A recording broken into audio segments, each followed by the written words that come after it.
לא שאותנו תיהר מפשענו, שרים אנו שיר אהבה.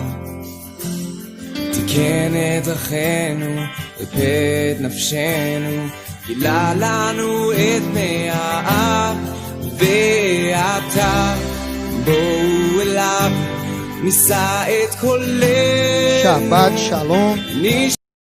Estamos estudando nessa semana duas porções, chamado Mehu Barot, quando duas porções da Torá, do Pentateuco, são estudadas em uma mesma semana. Isso acontece nos anos regulares, os anos de 12 meses. E hoje nós estamos estudando a porção Hukat, que significa estatuto, é a 39ª porção da Torá, do Pentateuco, e a porção, a Parashá Balak, que é a 40ª porção da Torá.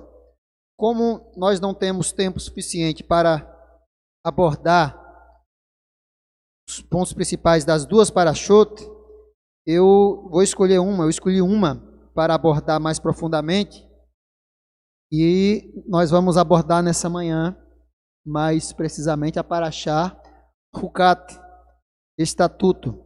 Está no livro de Bemidbar, Números, capítulo 19, do versículo 1 até o capítulo 22, versículo 1.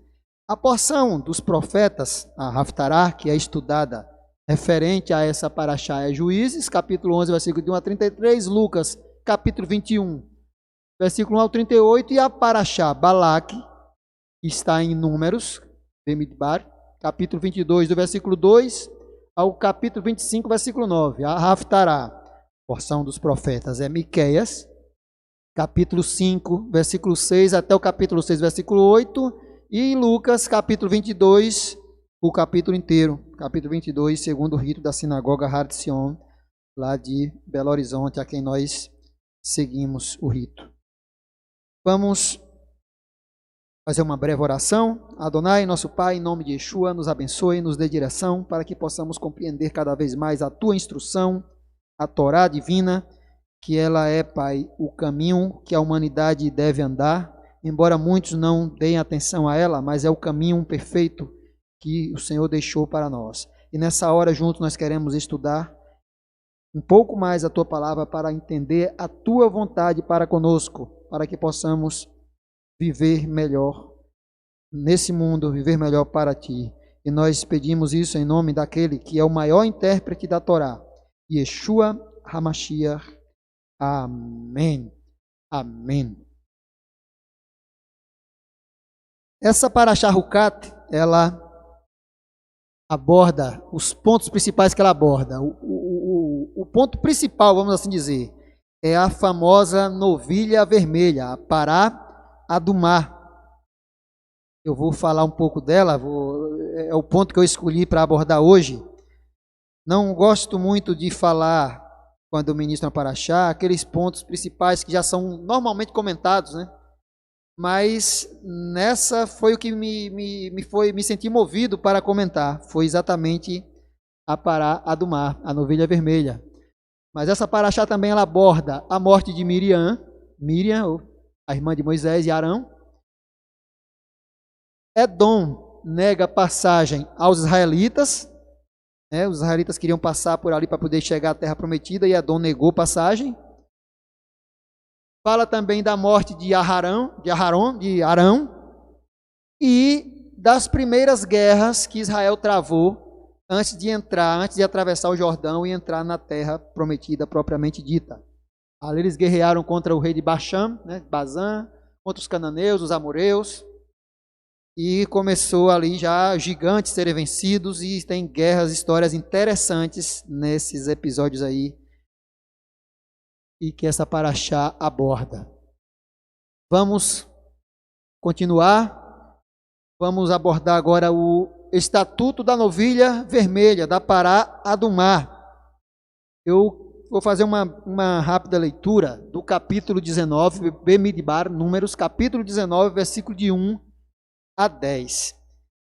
Bemidbar, Números, capítulo 19, versículo de 1 a 10.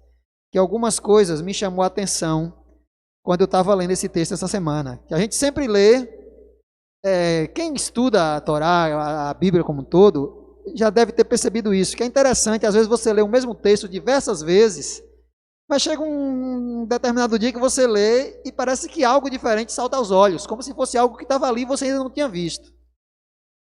E esse relato me chamou a atenção essa semana alguns detalhes. Falou Adonai a Moisés e a Arão, dizendo: Este é o estatuto da Torá, da lei, que Adonai ordenou, dizendo: Diz aos filhos de Israel que te tragam uma novilha ou uma bezerra vermelha, sem defeito, sem mancha, e sobre a qual não subiu jugo, e a dareis a Eleazar, o sacerdote, e a tirará fora do arraial, e se degolará diante dele. Veja que ela não era degolada dentro do santuário, era degolada fora. E Eleazar, o sacerdote, tomará do seu sangue com o seu dedo, e dele aspergirá para a frente da tenda da congregação 7 vezes. Então queimará a novilha perante os seus olhos. O seu couro, a sua carne, o seu sangue com o seu esterco se queimará. Ou seja, ela era queimada desde a ponta lá do chifre até a ponta da cauda, era queimada por inteiro. E o sacerdote tomará madeira de cedro, isopo e carmesim, e lançará no meio do fogo da bezerra. Então o sacerdote lavará os seus vestidos e banhará a sua carne em água, seu corpo, em água. E depois entrará no arraial, e o sacerdote será imundo até a tarde. Aqui você já vê algo interessante, algo que ia ser para purificação, deixava a pessoa que executou o ritual impura. Também, o que queimou, lavará os seus vestidos com água, e em água banhará o seu corpo, e imundo será até a tarde. E um homem limpo ajuntará a cinza da novilha e a porá fora do arraial, num lugar limpo, e estará em guarda para a congregação dos filhos de Israel, para a água da separação. Expiação é. Observem aqui que aquele pó, aquela cinza, ia servir para misturar com água pura e purificar alguém que tinha tido contato com o morto, é o que nós vamos ver a seguir. Mas tanto o sacerdote quanto as pessoas que lidavam com aquele trabalho todo ficavam impuras até o pôr do sol. Agora continuemos. Versículo 11 em diante. Aquele que tocar algum morto, cadáver de algum homem, imundo será 7 dias. Ao terceiro dia, se purificará com ela, ou seja, com a cinza da novilha vermelha misturada com água limpa. E ao 7º dia será limpo. Mas se ao terceiro dia não se purificar, não será limpo ao 7º dia. Irmãos, olha só. Preste atenção aqui, que eu coloquei aí no slide, o problema da contaminação com um morto. Aqui está mostrando que a pará do mar, a novilha vermelha, ela é específica para purificar o ser humano, o homem, aqui é homem ou mulher, quando tem contato com alguém que morreu. Ela é específica para isso, para purificar o homem que teve contato com a morte. Vamos continuar lendo. Versículo 13. Todo aquele que tocará algum morto, cadáver de algum homem que estiver morto, e não se purificar, contamina o tabernáculo de Adonai. Ou seja, o homem fica impuro, e ao ir no tabernáculo, impurifica também o tabernáculo. Então ele ficaria proibido de ir lá enquanto não se purificasse.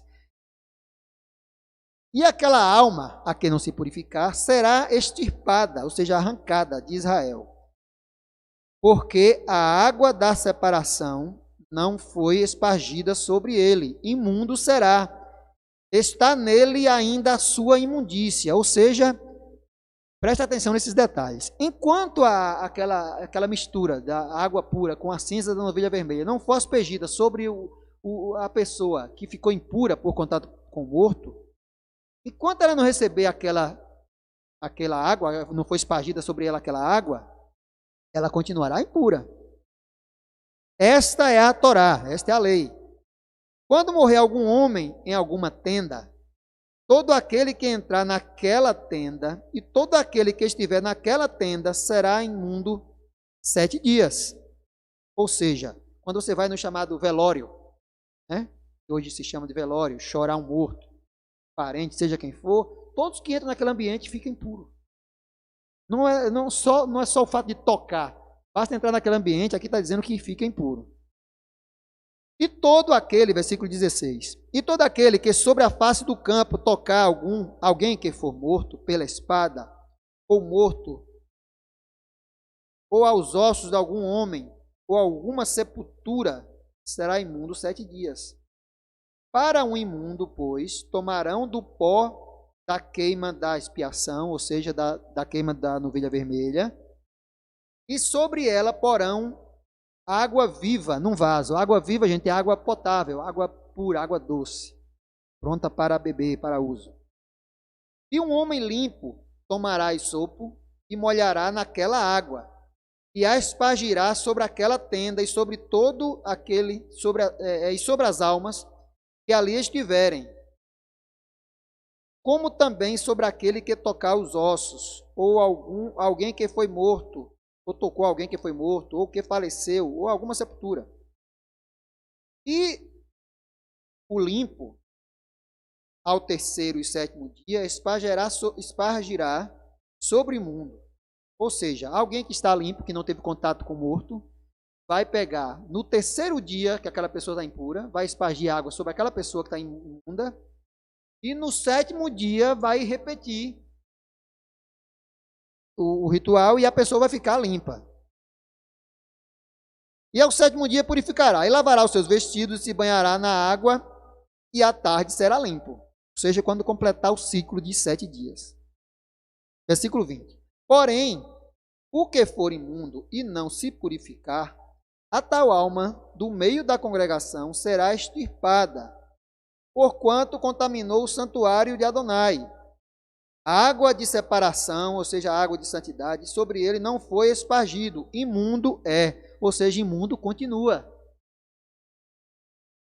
Isso lhe será por estatuto perpétuo.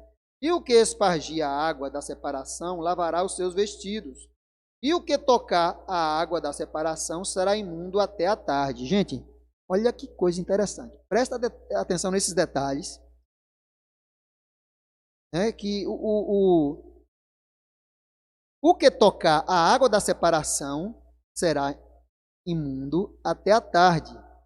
E tudo o que o imundo tocar também será imundo. E a alma que tocar será imunda até a tarde. Olha só, vou pedir para o Lorisvaldo colocar o slide aí na tela. Eu coloquei esse subtítulo aqui, o problema da contaminação por contato com o morto. Aquele que tocar em algum morto, ou cadáver, estou repetindo aqui o que eu já li. Capítulo 19, número 19, versículo 11 e 12. Aquele que tocar algum morto, cadáver de algum homem, imundo será 7 dias. Ao terceiro dia se purificará com aquela água. E ao sétimo dia será limpo. Mas se ao terceiro dia se não purificar, não será limpo ao sétimo dia. Olha só. O detalhe aqui. Se não se purificou, não recebeu aquela água no terceiro dia, no sétimo não vai adiantar fazer mais, porque não fez do terceiro.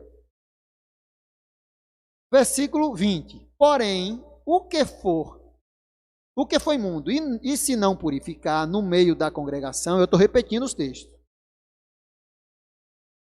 será ele extirpado, porquanto contaminou o santuário do Senhor. Água de separação sobre ele não foi espargida. Imundo é, ou seja, imundo continua.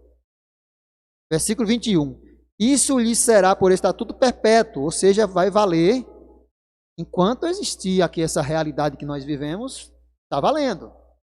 E o que espargir água da separação lavará suas vestes, e o que tocar a água da separação será imundo até a tarde. Olha que coisas interessantes, que eu preciso que vocês segurem isso para a gente conseguir fechar o entendimento no final, a conclusão. Primeiro, que era necessário ao terceiro dia receber aquela água, para que lá no sétimo a pessoa pudesse ficar pura. O que tocava a água só servia para aquele indivíduo. O que tocava ficava impuro. Há alguns detalhes, vou pedir a Loures que avance para o próximo slide, há alguns detalhes a se considerar nessa história. A parte principal do ritual de purificação seria a do terceiro dia, pois sem ela não poderia ocorrer a do sétimo, ou seja, presta atenção. Quando chega o sétimo dia, se a pessoa esquecer de fazer a do terceiro dia ou não fizer, quando chegar no sétimo, ela não pode fazer mais, porque o terceiro dia virou passado, ela não pode voltar o tempo para fazer. Não é assim? Então, ela precisa fazer a do terceiro dia, para que quando chegar no sétimo, ela possa dar continuidade e concluir o ritual. Era fundamental a do terceiro dia, mas seu efeito só seria aplicado, ou seja, só seria concluído no sétimo dia. Vocês conseguiram me entender? O terceiro dia, se não ocorresse aquela purificação do terceiro dia, quando chegasse no sétimo, estava perdido o trabalho, não ia poder mais purificar, porque no terceiro dia não ocorreu, a pessoa não pode mais voltar no tempo, e aí ia perder todo o trabalho. Só que o resultado daquela aspersão de água do terceiro dia só vai vir sobre a pessoa no sétimo. Está entendendo?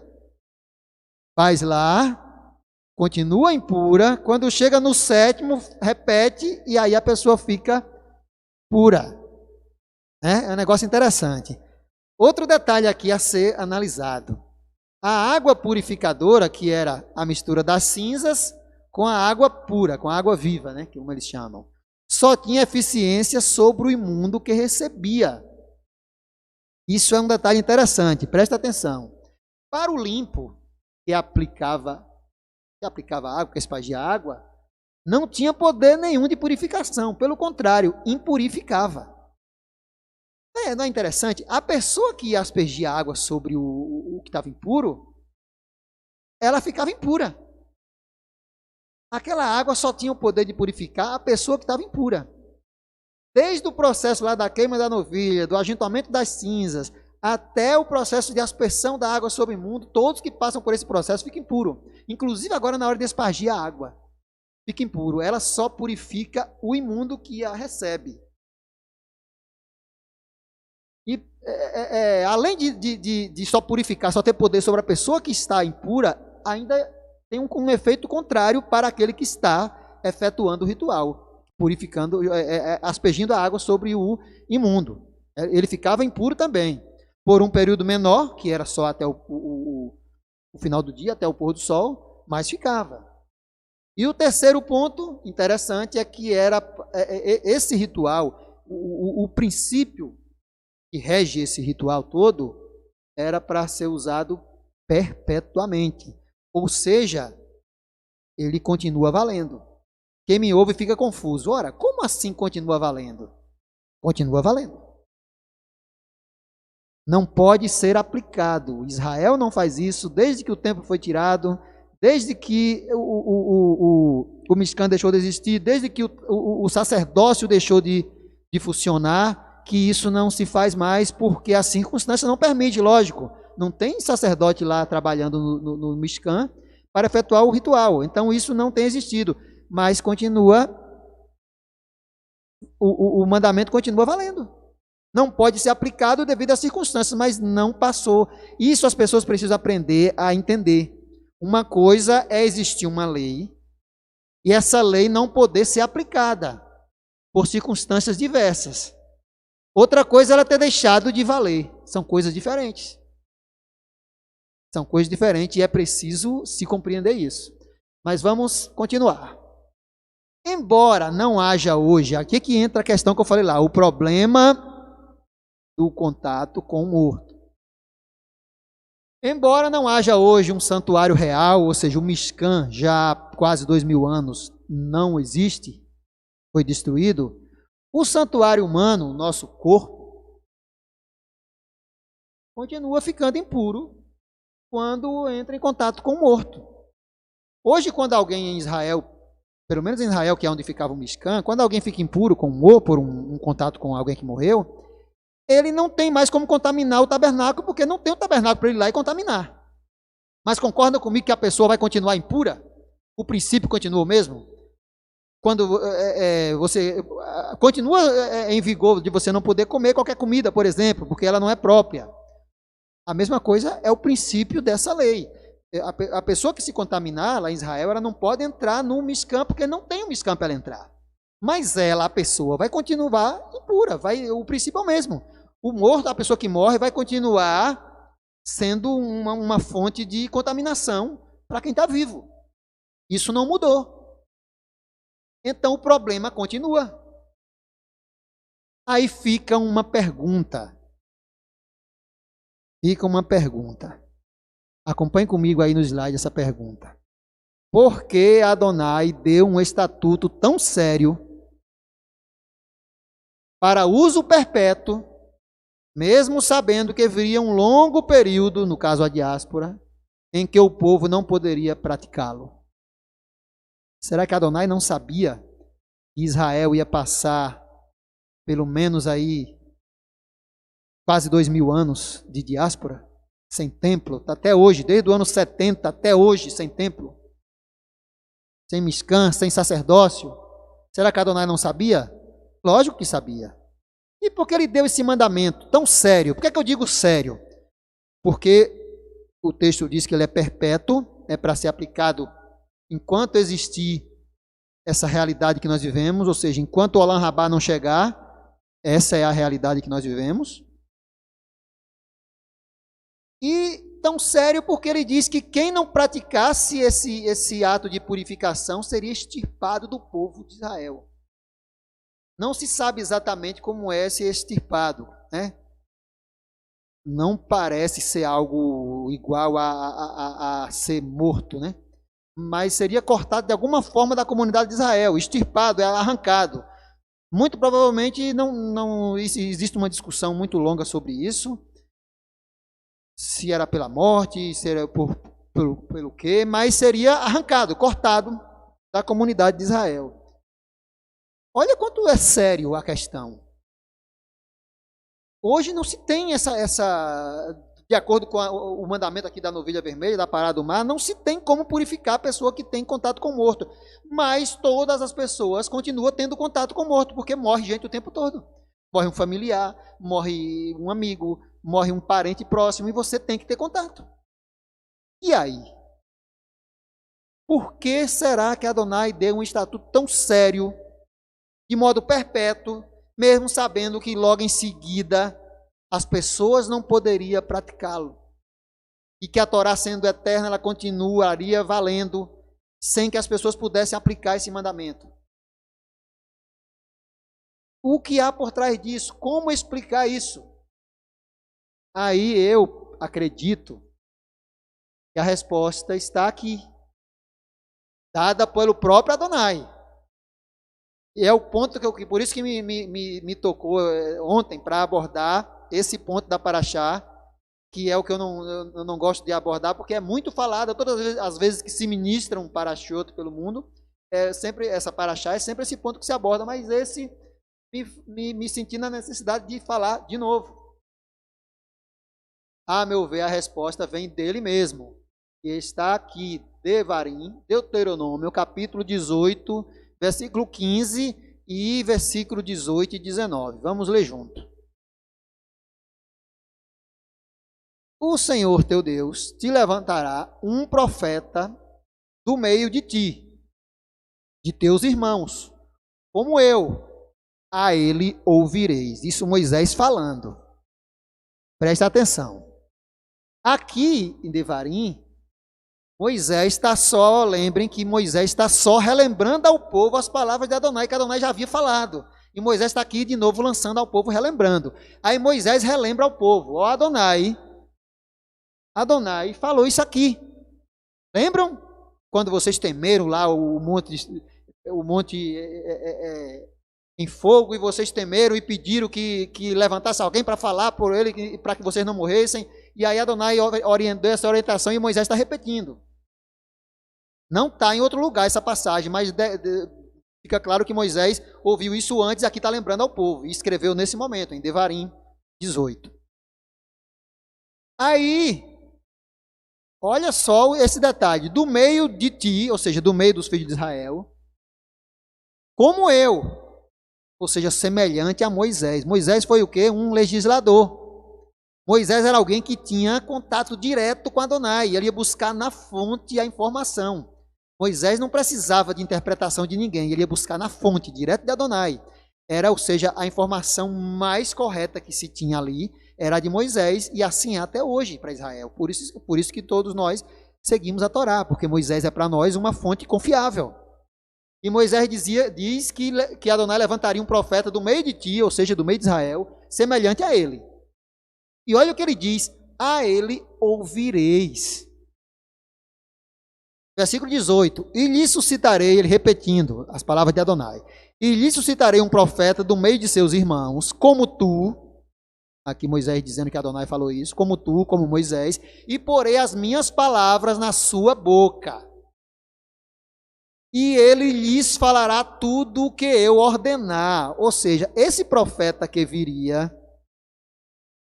falaria tudo o que Adonai ordenasse. Ele não falaria por si próprio, mas falaria o que Adonai mandasse ele falar. A instrução de Adonai estaria na boca desse profeta.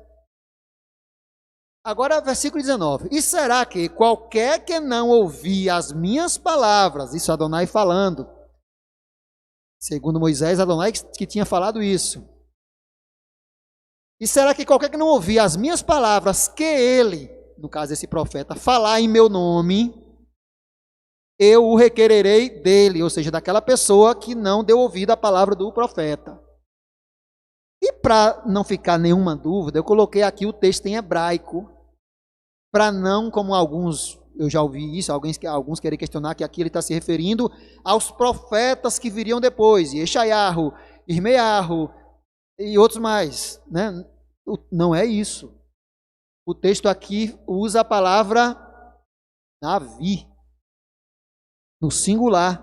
Se fosse profetas, era Neviim.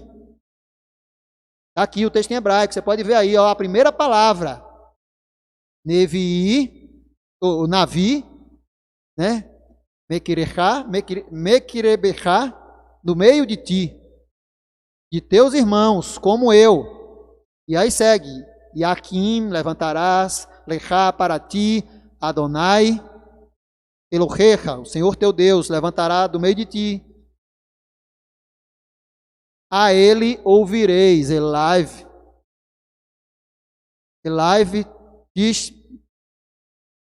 Tishmano, a ele ouvireis, olha só, a ele ouvireis. Então, irmãos, o que é que Moisés está querendo dizer com isso aqui? Que viria um tempo e que Adonai ia levantar um profeta especial, semelhante a Moisés, e o povo deveria ouvir a ele, é um mandamento. Você vê que é um mandamento? A ele ouvireis, é um mandamento, é uma mitzvah.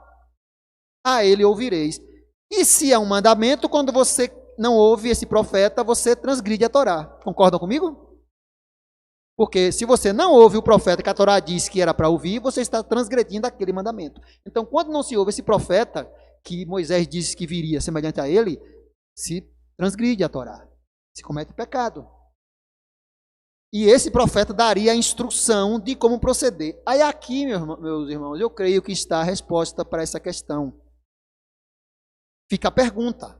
E agora, o que fazer? Adonai deu um mandamento perpétuo, que aquele que tivesse contato com o morto teria que se purificar com isso aqui. No entanto, ele permitiu que o templo fosse destruído, que o sacerdócio não pudesse funcionar, e já se passaram quase 2000 anos, sem se poder aplicar esse ritual de purificação.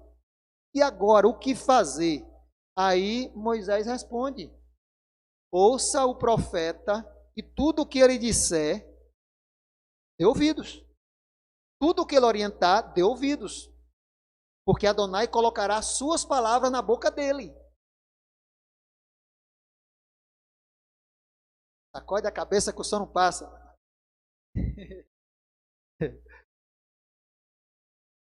E aí, para mim está, pelo menos para mim está a resposta. E agora, o que fazer? Onde eu vou encontrar a resposta? Aí Moisés diz, vai e consulte o profeta que viria, que Adonai falou que viria. E aí muitos podem perguntar, mas que profeta é esse?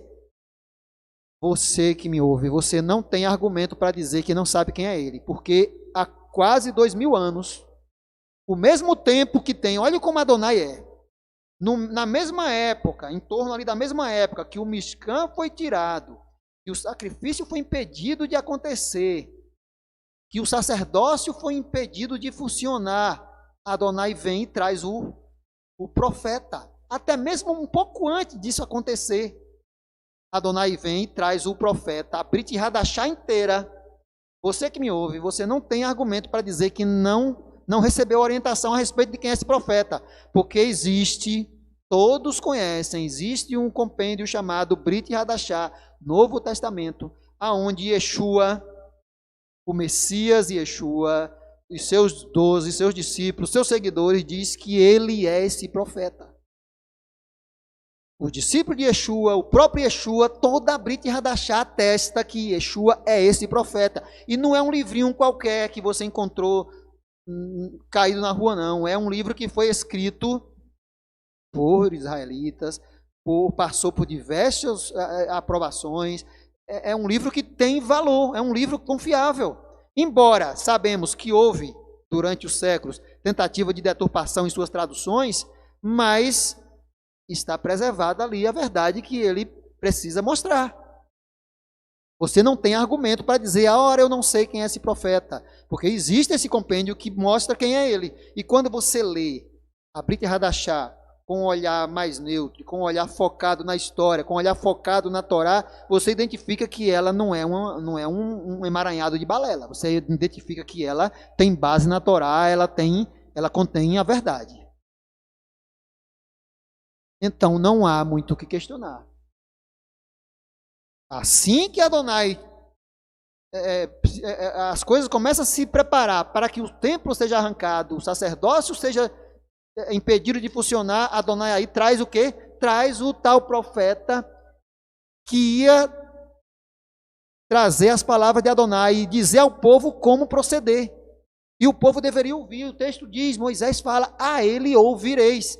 E Adonai ainda diz para Moisés, versículo 19, aquele que não der ouvido a esse profeta vai prestar conta a Adonai. E agora, irmãos, eu quero trazer para vocês não ficarem com dúvida em relação a traduções, eu vou trazer para vocês uma tradução desse texto da Torá, umas das edições de Torá mais famosas no Brasil, que é a Torá da editora Maianote, a Torá Viva, da editora Maianote, que é uma das mais usadas no Brasil. Não estou aqui fazendo propaganda da Maianote não, mas existe a Torá da Maianote, a Torá da Sefer, são as mais conhecidas, dentre outras. Olha como a Torá da Sefer, traduzida por rabinos, como ela traduz esse texto. Eu botei aqui do versículo 15, Devarim 18, do versículo 15 até o 19. Prestem atenção. Em teu meio, Deus fará surgir um profeta. Porque ele traduz um aqui, porque ele sabe que no hebraico está Navi. Então ele coloca profeta.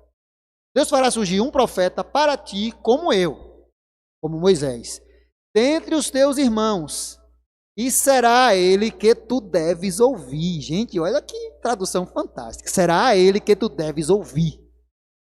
Ou seja, aqui o texto dá a ideia de que é mais importante até ouvir esse profeta do que ouvir Moisés. Por quê? Porque certamente esse profeta ele vai interpretar o próprio Moisés. Muita coisa que você lê de Moisés que você não consegue entender, esse profeta ia esclarecer. E Yeshua fez exatamente isso. Olha que coisa fantástica. Versículo 16. Isso é o resultado do que pediste a Deus, teu Senhor, em Horebe, no dia da assembleia, quando tu disseste, nós não podemos ouvir a voz de Deus, nosso Senhor, nós não podemos olhar mais este grande fogo, nós não queremos morrer. Lembra que isso o povo disse quando a Torá foi dada lá no Monte Sinai. E foi lá que Adonai falou essas palavras para Moisés, que ele escreveu aí em Devarim. Dá essa ideia, né? Que foi lá que Moisés ouviu isso, mas só escreveu ali em Devarim. Versículo 17. Deus então me disse, eles falaram bem. Versículo 18. Aqui repete. Eu farei surgir um profeta para eles dentre seus irmãos, ou seja, no meio do povo de Israel. Assim como tu, assim como Moisés. Presta atenção, gente, nesse final, porque vai ser importante com o que eu vou colocar no próximo slide. Eu colocarei minha palavra em sua boca. Isso Adonai falando para Moisés. Eu colocarei a minha palavra na sua boca, na boca desse profeta que viria, e ele lhes declarará tudo o que eu lhe ordeno. Olha o peso disso. Se alguma pessoa não ouvir a palavra que ele declara em meu nome, eu punirei esta pessoa. É a tradução da Torá viva, traduzida por rabinos. E aí encerra o versículo 19. Você está vendo que além de ser um mandamento ouvir esse profeta que Moisés disse que viria, o texto declara que havia punição para quem não ouvisse. E nós sabemos, historicamente, que Israel como nação, os líderes de Israel como nação, não deu ouvido. E a punição veio, e foi severa. E Yeshua esse profeta até descreve a punição que viria. Ou seja, o que é que Moisés está declarando aqui? Que viria alguém semelhante a ele, né, a Moisés, com canal aberto. Por que é semelhante? Moisés tinha canal aberto com Adonai, falava face a face, não é assim que a Torá diz? Para dizer ao povo como proceder, principalmente no que diz respeito à Torá, para interpretar a Torá. E quem não dar ouvidos a esse profeta terá que prestar contas a Adonai. E é isso que o texto está dizendo, gente. O texto está sendo claro. Quem não der ouvido a esse profeta teria que prestar contas a Adonai. Nós sabemos que Israel pagou um alto preço por não ter dado ouvidos a esse profeta, que até hoje se diz, ora, ele não é aquele profeta. Você pode acreditar que não é seu direito. Mas existe argumentos, existe textos, a Brit Hadashah toda atesta isso, sem contar uma literatura apócrifa gigantesca que atesta isso, que Yeshua, além de ser o Messias, ele é esse profeta que Moisés, o próprio Adonai declarou a Moisés que viria, e que é um mandamento ouvi-lo, é uma mitzvah ouvi-lo. E quem não ouvisse, como qualquer outra mitzvah, quando não obedecida, tem uma consequência. E a consequência foi severa sobre Israel, porque Israel fechou, como nação, fechou os ouvidos, não quis ouvir a esse profeta. Se não fosse aqueles 12 israelitas, um remanescente ali de Israel que ouviu, a mensagem desse profeta teria morrido. Mas graças àqueles 12, e deles foi multiplicando para outros, até alcançar o mundo, a mensagem do profeta está viva até hoje. E ele mostra como proceder. E o Israel pagou um alto preço por não ouvir a voz desse profeta. O próprio profeta, que no caso aqui é Yeshua, que é o Messias, já dá várias dicas do que viria sobre Israel. Lucas 21, 20, eu vou ler de novo, você já conhece muito bem esse texto. Mas quando virdes Jerusalém cercada de exércitos, sabei que é chegada a sua desolação. Jerusalém ficou desolada por mais de 1.800 anos. Desolação pura. Você que hoje vê Israel cheio de turista, muita gente pensa que é assim, foi sempre assim. Israel começou a receber turista, esse turismo todo em Israel, de 1948 para cá, gente. Antes era só desolação. Desde o ano 70, e mais precisamente do ano 135, da segunda batalha, é só desolação. É o que Yeshua falou que viria.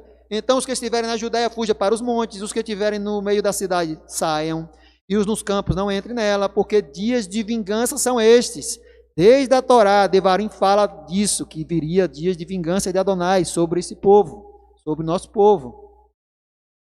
Para que se cumpram todas as coisas que estão escritas, mas as das grávidas e das que criarem naquele dia. Aqui Yeshua está declarando profecias, né?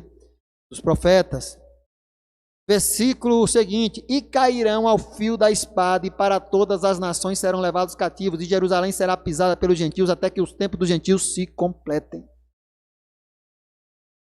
Ou seja, olha as consequências, nós conhecemos através da história, as consequências que Israel sofreu por não ter dado ouvido à voz desse profeta que viria. E veio no tempo certo, era esperado naquele tempo. Inclusive, o Talmud afirma que o Messias viria naquela época. Não veio, segundo o Talmud, não veio porque os homens com seus pecados não foram dignos de receber o Messias não veio por isso. Ou seja, isso o Talmud diz, só que pelo contrário, a Brit Hadashah diz que ele veio no tempo certo. Na época esperada ele veio e fez o seu papel.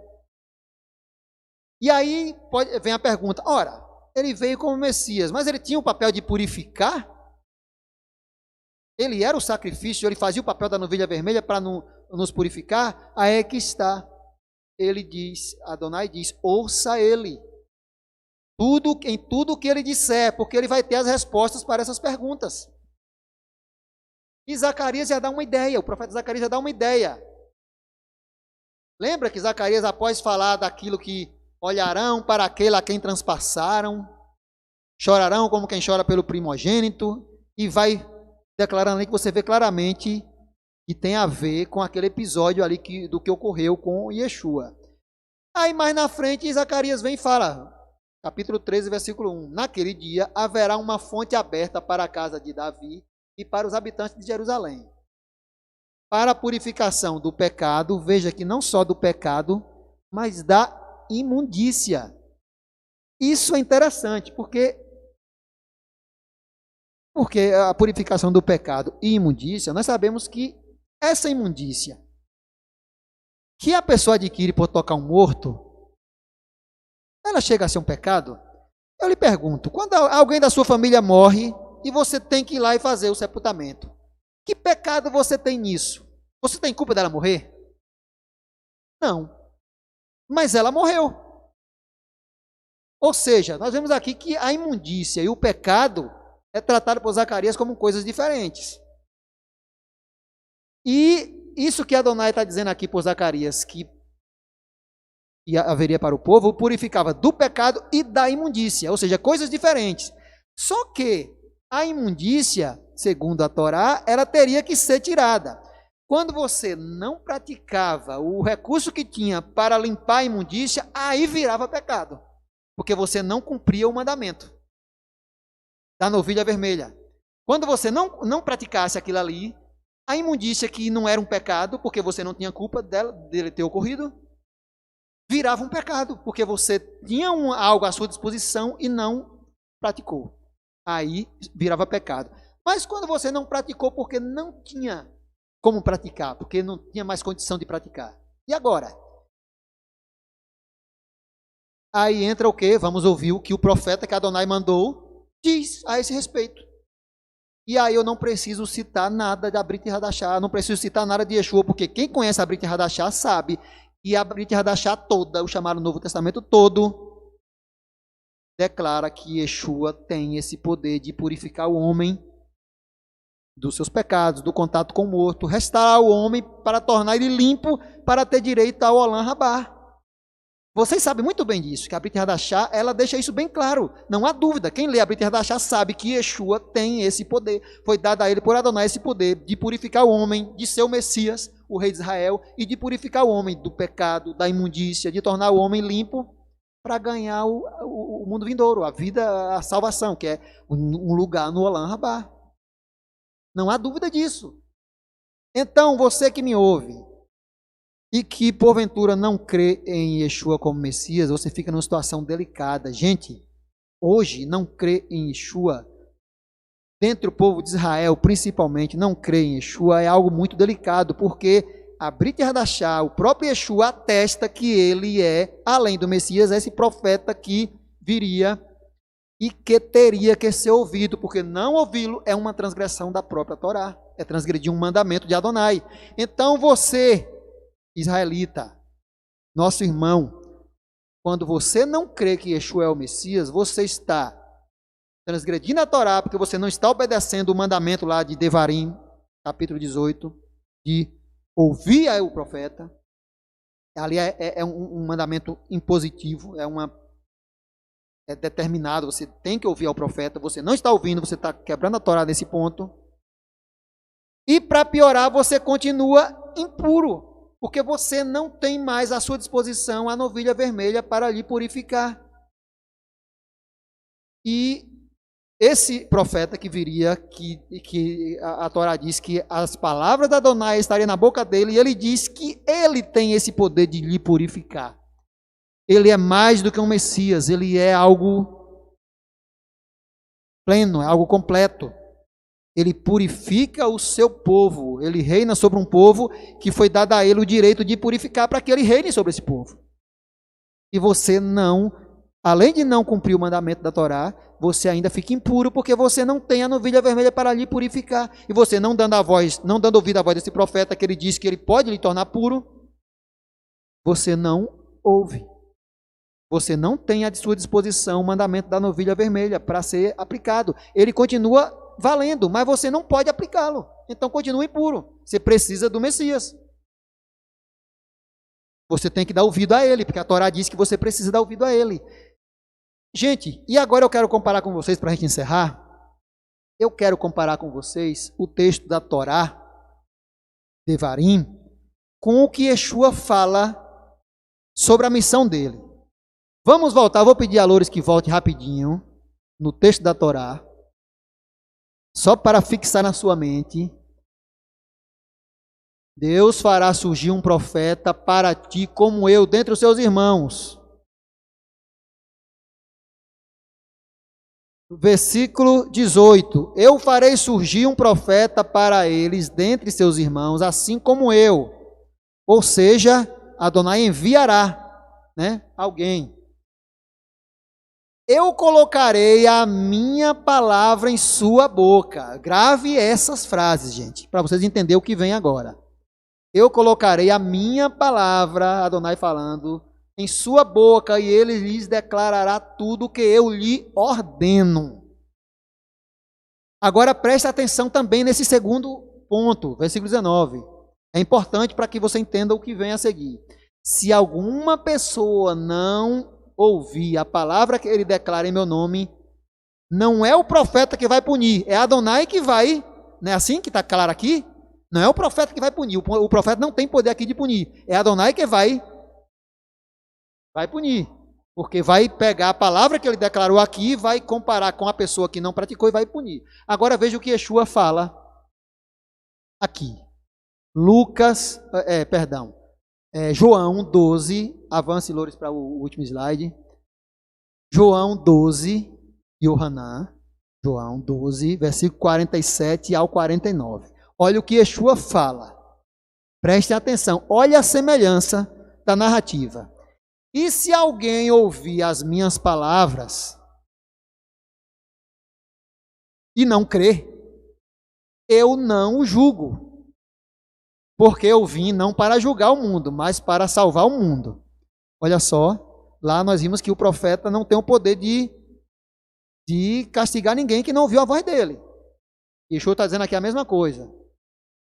Já tem quem o julgue. A palavra que tenho pregado, esta há de julgar no último dia. Ou seja, a palavra que ele veio trazer há de julgar no último dia. Ou seja, a pessoa vai prestar conta por não ter dado ouvido a ele. Está entendendo? Porque eu não tenho falado de mim mesmo. Mas o Pai que me enviou me deu mandamento sobre o que hei de dizer e sobre o que hei de falar. Está lembrado que o que nós vemos na Torá, Adonai fala que pôs as palavras dele na boca do profeta, ou seja, o profeta não falaria por si próprio, mas falaria as palavras de Adonai. E Yeshua está dizendo aqui que o Pai que enviou ele, deu o mandamento sobre o que ele tinha que dizer, sobre o que ele deveria falar. Gente, fecha exatamente com a ideia de Yeshua como sendo aquele profeta. Eu até repeti aqui. Está aí, você pode ler, não preciso ler.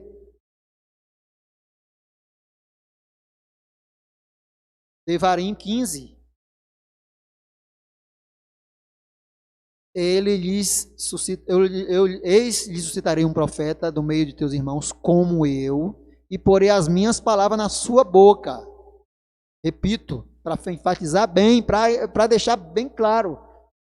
E ele lhes falará tudo o que eu ordeno. Compara, gente. Compara com o que Yeshua está falando aqui. O texto, Lori, deixe o slide aberto. Compare os textos e veja. Que coisa precisa, que precisão. Ele lhes falará tudo o que ele ordenar. E se...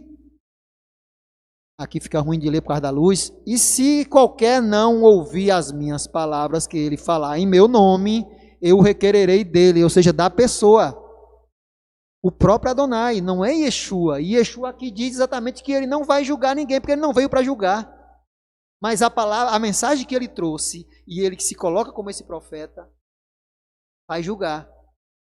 Ou seja, Yeshua veio em diversos momentos, em várias outras passagens, Yeshua diz que as palavras que ele proferia, o que ele ensinava, não era dele, mas era do Pai que o enviou.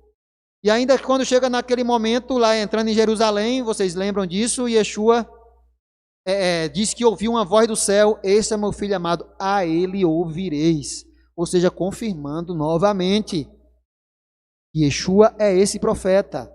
Então, irmãos, é muito sério isso. Você pode achar que eu estou aqui falando bobagem, mas se você crê que as Escrituras são verdadeiras e que elas foram deixadas para nós, para nos guiar, gente, isso se torna muito sério.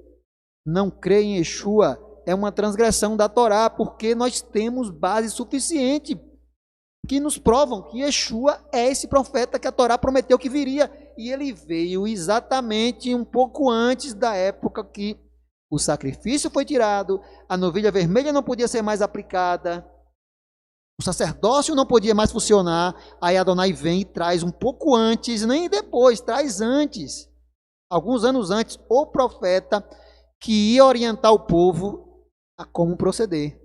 Ora, vocês agora não podem fazer um monte de coisas, tem um monte de mandamentos aí que vocês não poderão mais cumprir, mas eu vou orientar vocês como proceder. Yeshua veio para fazer isso, e a Israel não deu ouvidos. E aí o que aconteceu? Foi para a diáspora e pagou um preço altíssimo. E até hoje insistem em não dar ouvido.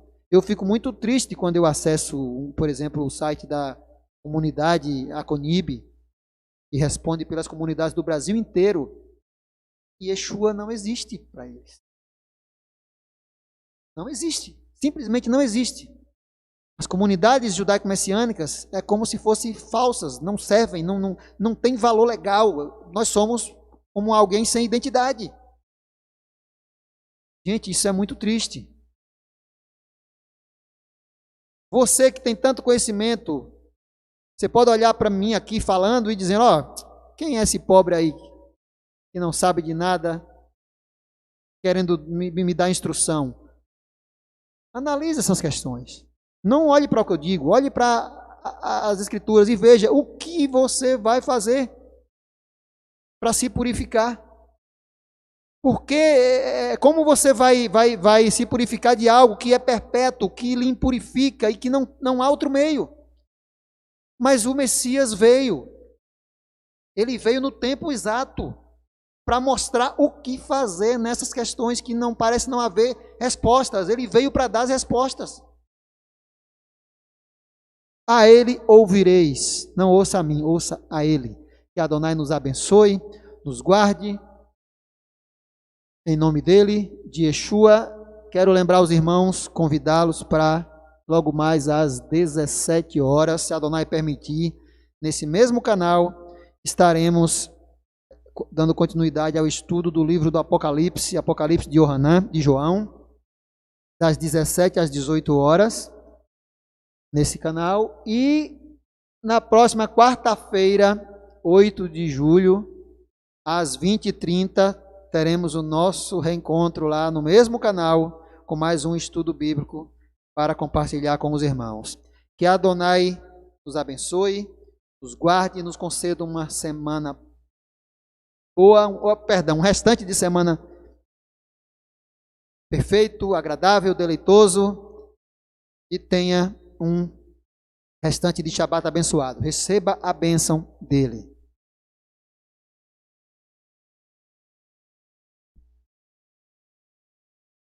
Yevarechecha Adonai veishmerecha, Adonai panav elecha vihuneka, Adonai panav elecha veasem lecha. Shalom. Adonai te abençoe. Adonai faça resplandecer o seu rosto sobre ti.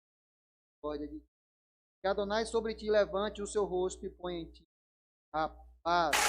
Shabbat Shalom.